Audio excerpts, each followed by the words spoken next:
Global markets वैसे अच्छे हो रहे हैं सर। अमेरिका जा वैसे कहीं नहीं रहा है, बट अगर आप देखें 3 दिन से आपका डाउ पॉजिटिव बंद हो रहा है। ज्यादातर हम एक्शन ठीक ठाक ही देख रहे हैं। थोड़ा आईटी में कभी कभी मुनाफा वसूली होती है, कल भी आईटी का रिबाउंड हो गया। तो ये अमेरिका क्लियर हिंट दे रहा है कि गिरना है तो ज्यादा नहीं गिरना है, बढ़ना है तो अच्छा बढ़ना है।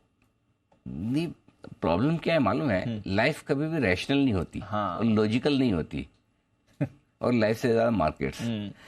यही समय था कुछ दिन पहले तक हम लगातार एक बात कर रहे थे, अमेरिका से हमें फर्क नहीं पड़ता, अमेरिका नहीं गिर रहा है, अमेरिका गिर रहा है डाउन नीचे, उसके बावजूद हम अपनी ताकत में बढ़ रहे थे।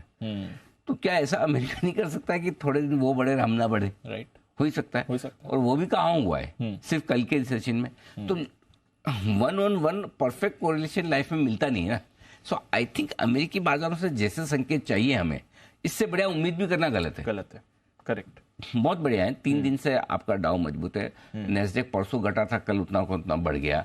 S&P आपका मजबूती की तरफ चल रहा है। रसेल 2000 का जो स्मॉल कैप इंडेक्स है वहां पर खरीदारी है।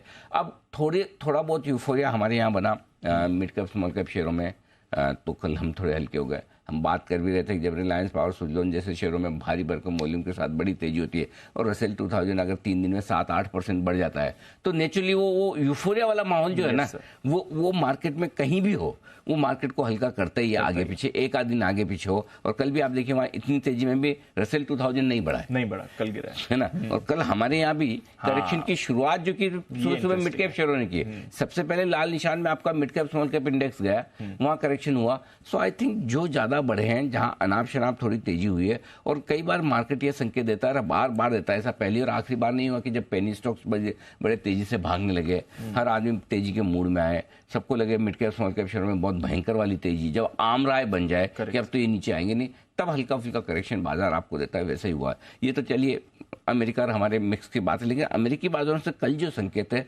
वो मजबूती के, भले पॉइंट्स के लिहाज से आपको कम लग रहा है कि 250 पॉइंट की मजबूती, क्या मजबूती, ठीक है ना वहाँ, लेकिन क्वालिटी वाइज बहुत बढ़िया है। अक्टूबर 2021 के बाद सबसे कम महंगाई, बेरोजगारी के आंकड़े आए हैं।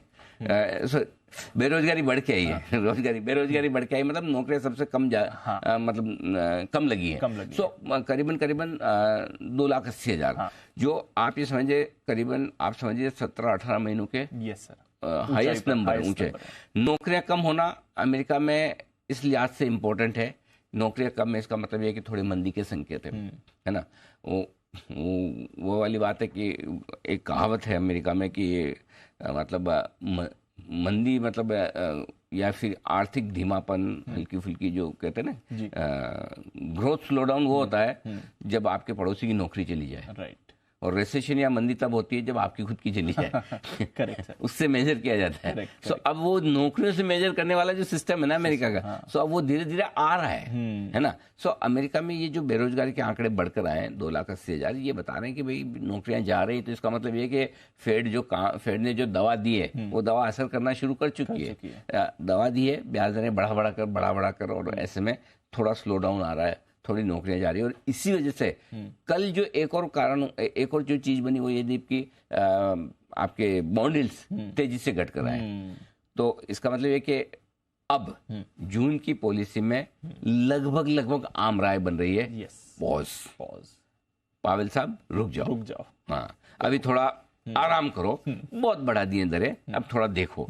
अब ये अलग बात है, कल जैसे 2 देशों ने परसों पॉज लेने के बाद भी वापस बढ़ाया है, उस संभावना से आप कभी इनकार नहीं कर सकते। खुद कल गवर्नर साहब ने इस बात को कहा है कि पॉज लेने के बाद भी जरूरी नहीं कि आप मान के चले। फेयर इनफ, वो उनका राइट है, हक है, डेटा देखकर डिसाइड करेंगे। ऐसे अपनी मर्जी से तो करेंगे नहीं, अगर डेटा सामने दिखेगा तो हम भी समझेंगे हाँ ऐसा करना जरूरी है। लेकिन ओवरऑल कल के जो तेजी की क्वालिटी थी अमेरिका की, वो पिछले 2-3 दिनों में सबसे बेहतर थी।